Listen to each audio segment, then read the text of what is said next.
चाय पर चर्चा की। चुनाव को लेकर जनता का मूड क्या है? इंडिया न्यूज संवाददाता आकाश दुबे ने मिर्जापुर की जनता से खास बातचीत की। रिपोर्ट देखिए और समझिए किसकी कितनी चर्चा है।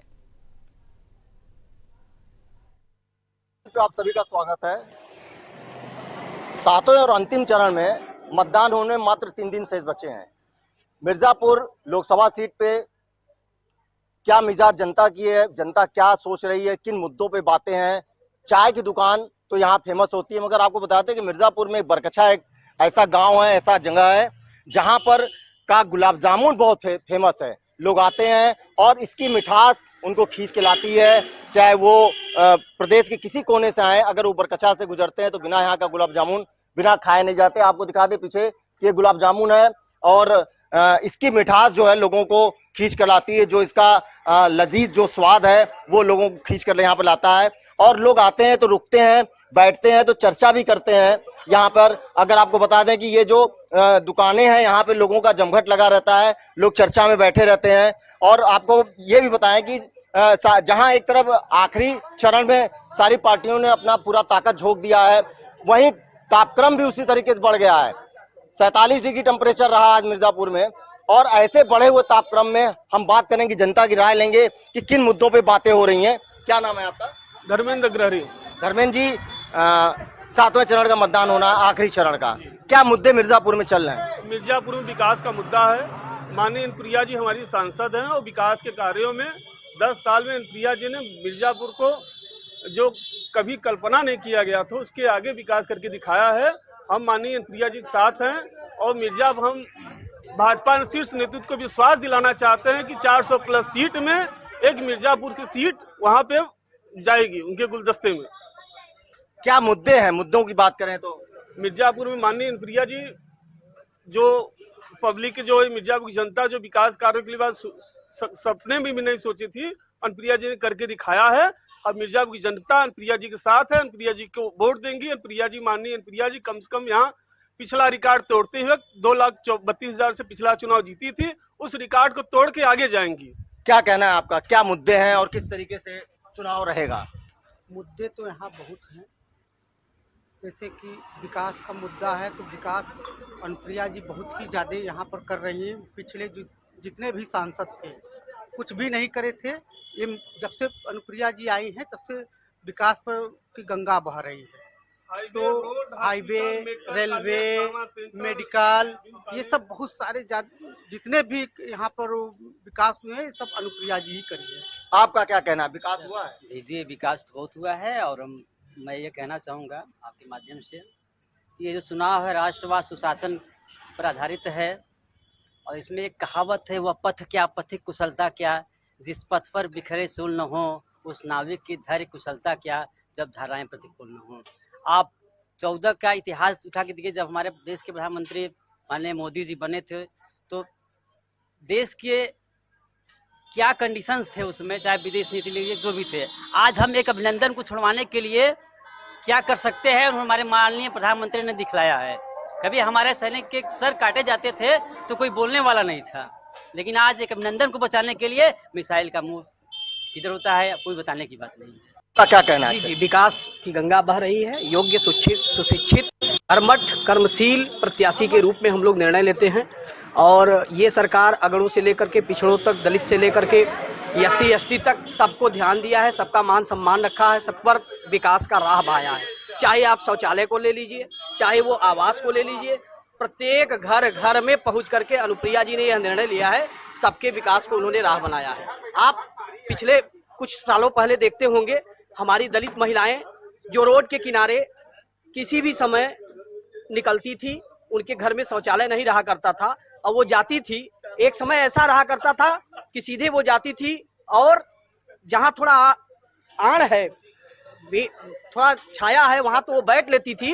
अन्यथा आने जाने वाले राहगीर उनके उन अंगों को कुरेदने का काम करते थे, जिस पर जो है उस उम्र में माँ बाप भी ध्यान नहीं देते। तो मैं ये कहना चाहूंगा कि अनुप्रिया जी ने विकास किया है और विकास की बहती गंगा में हम लोगों का मत अनुप्रिया जी के साथ है और वो बहुत भयंकर मत से जीते। तो क्या पिछला रिकॉर्ड 2019 का रिकॉर्ड वो हाशिए को पार करेंगी? हाँ, तोड़ना चाहिए उनको, आगे बढ़ना चाहिए। बिल्कुल, अगड़ों से लेकर के पिछड़ी एकदम निचले तबके तक आप जाकर के बात करिए, सब उनके साथ है। 48 डिग्री टेम्परेचर में क्या मुद्दे हैं? जातिगत आंकड़ा अगर बात करें, केवल देश के गर्व की बात है। हम लोग मोदी के साथ हैं।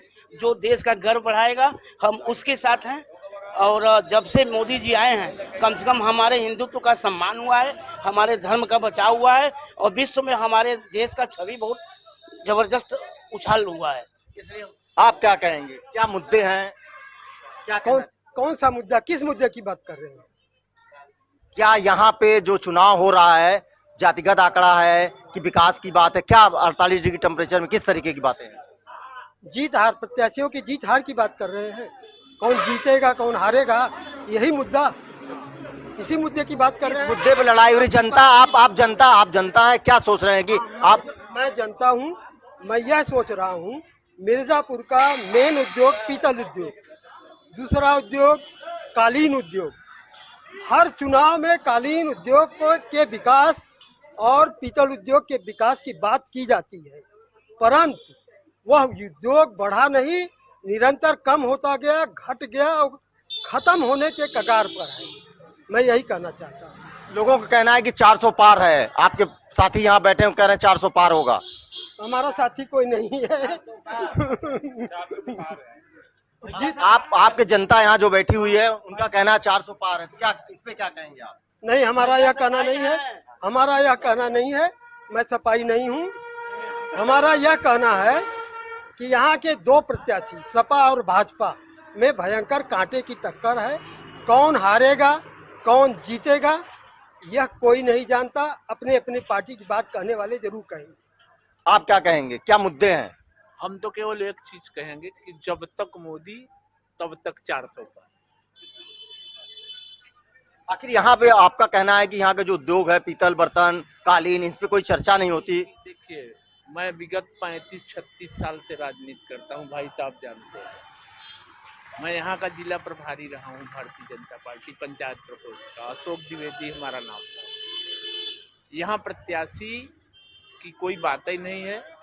मोदी के नाम पे वोट पड़ेगा। जब तक मोदी है, हर हर मोदी, घर घर मोदी। अब की बार 400 पार। आप क्या कहेंगे? अब की बार 400 पार और कुछ नहीं, सीधा। अभी अखिलेश जी सभा के इस क्षेत्र में उनका कहना था कि जो है इस बार जो है चीजें बदलने वाली हैं, 4 जून को सरकार बदलने वाली है। खुशहाली की बात करके गए। वो सभा करने वाले बहुत आते हैं और जाते हैं। ये रमेश बिंद मझवा विधानसभा का है। ये विधानसभा लड़ने में भी ठीक से नहीं लड़ पाता। ये जाएगा, बहुत बुरी तरह हारेगा और अनुप्रिया जी जीतेगी। क्या पढ़ा अनपढ़ का भी फैक्टर काम कर रहा है? नहीं, विकास का काम कर रहा है। अनुप्रिया जी बहुत विकास, मिर्जापुर में कोई विकास ही नहीं किया था आज तक। अनुप्रिया जी कर रही है, केवल अनुप्रिया। और भी लोगों से हम बात करेंगे। यहाँ बैठे हुए हैं लोग। आइए, क्या नाम है आपका? धीरू दुबे जी। धीरू जी, बताएं कि क्या मुद्दे हैं यहाँ पे? क्या मुद्दे, कैसे बात कर रहे हैं? किस मुद्दे के विषय में बात करना चाहते हैं? जो चुनाव यहाँ होने वाला है लास्ट 7वें चरण में, जनता है आपकी क्या राय है? किन मुद्दों की बातें चल रही है? आप किन मुद्दों को लेकर वोट करने जाएंगे? यहाँ पे किन मुद्दों पे बात करें, बात ही न करें तो ज्यादा बेहतर है, क्योंकि हम बोल ही नहीं पाएंगे। बहुत से मुद्दे हैं। हाँ, आप इनसे बात करें। आप और भी लोग हम बात करेंगे। क्या नाम है आपका भाई साहब? नितिन कुमार गुप्ता। नितिन जी, क्या मुद्दे चल रहे हैं? 48 डिग्री की टेम्परेचर है, तापमान भी बढ़ चुका है, 7वें चरण आखिरी चरण में चुनाव होना है। यहाँ से अनुप्रिया पटेल जीत रही हैं और यही चीज कहना है हमारा। अखिलेश जी सभा करके गए हैं, उसका कोई असर? अखिलेश जी सभा करके गए कि उसका कोई असर नहीं पड़ने वाला है। मास्टर जी, क्या कहना है आपका? मोदी जी 400 के पार आएंगे। नहीं, कौन से मुद्दे हैं? आप किन मुद्दों पर जाके वोट करना चाह रहे हैं? क्यों आपको पसंद आ रहे हैं मोदी जी? मोदी जी ऐसा वर्क किए हैं, ऐसा काम कर रहे हैं, तो उनको आना ही है। मगर विपक्षियों का कहना है कि बहुत से बेरोजगार लोग हैं, कोई कल कारखाना नहीं लगा, कोई यहाँ पे काम नहीं हुआ। कारखाना तो होगा ही, लेकिन ऐसा नहीं है। विकास बहुत किए हैं मोदी जी और आगे करते ही रहेंगे। आइए मास्टर जी। और भी लोग हैं, हम बात करें। क्या नाम है आपका भाई साहब? मेरा नाम है कुंदन गुप्ता। क्या लगता है इस इस बार किन मुद्दों पे चुनाव हो रहा है? कौन से मुद्दे आपके लोकसभा में चर्चित हैं? इस बार 400 पार मोदी जी एकदम आ रहे हैं, प्रचंड वोटों से, प्रचंड सीटों से। अभी कुछ दिन पहले मोदी जी ने यहाँ पे जो है अपना वो किया था, जनसभा किया है तो क्या उसका असर है? बहुत बढ़िया असर है। मोदी जी भ्रष्टाचार के खिलाफ जो जीरो टॉलरेंस पॉलिसी अपनाए हैं, ये उनका बहुत अच्छा है। उनका विजन बहुत अच्छा है। हम ये मानते हैं नेता सब एक जैसे होते हैं, लेकिन उनका विजन सबसे ज़्यादा मायने रखता है। कांग्रेस सपा इस समय बिल्कुल खाली हो चुके हैं। पहले ये लोग अपना खजाना भरेंगे, लेकिन मोदी जी क्या करेंगे? देश को सुधारेंगे। पहले हमारे गांव में बिजली नहीं आती थी, सपा की सरकार में सड़क इतनी खराब हो गई थी कि हम लोग मिर्जापुर नहीं जाते थे, इतनी ज़्यादा सड़क खराब थी पहले। लेकिन जब से बीजेपी की सरकार आई, सड़क सुधर गई, बिजली इतनी अच्छी आ रही है। सोचिए, गर्मी में 7 घंटे बिजली मिलती थी उस समय, 7 घंटा दिन 7 घंटा रात। मगर विपक्षियों का कहना है, अभी अखिलेश जी जनसभा करके गए, उनका भी कहना है कि यहाँ पे 2-2 मंत्री हैं मगर कोई विकास नहीं हुआ। 2-2 मंत्री हैं यहाँ पे मगर कोई विकास नहीं है। आपको विकास दिख रहा है सर? 47-48 डिग्री है तापमान, बिजली नहीं कट रही है सर। क्या चाहिए अब आपको? सड़क पे धूल नहीं उड़ा। नहीं, हम लोग ये जो देख रहे हैं, हम लोग का जो बेचने वाला सामान है ना, सब गंदा धूल खाता था, पूरे दिन धूल खाता था। इतनी ज्यादा सड़क खराब थी। सड़क इतनी अच्छी हो गई है, इतनी अच्छी व्यवस्था हो गई है। सबसे अच्छी चीज मुझे मोदी जी की जो लगी, भ्रष्टाचार के खिलाफ जीरो टॉलरेंस पॉलिसी। लोगों का कहना है कि पहले सड़कों पे धूल उड़ती थी और जो हमारा व्यवसाय था वो बहुत प्रभावित होता था। लोग रुकते नहीं थे, पर्यटक आते जाते थे यहाँ से मगर रुकते नहीं थे। और यहाँ से कुछ ही दूर पे कई पिकनिक स्पॉट हैं, जिसके चलते ये बहुत ही फेमस प्लेस रहता है। और जब आपको बता दें कि जब ये मानसून आता है तो काफी लोगों की यहाँ पे सैकड़ों लोगों की भीड़ लगती है। लोगों का चर्चा है, आज अखिलेश सभा करके गए मगर फिर भी लोगों का ये कहना है कि मोदी विजन है और मोदी विजन के चलते हम लोग जो है वोट करेंगे और एक बार फिर जनता के राय में मोदी सरकार यहाँ पर बनने जा रही है। इंडिया न्यूज के लिए बरकछा कला से आकाश दुबे की रिपोर्ट।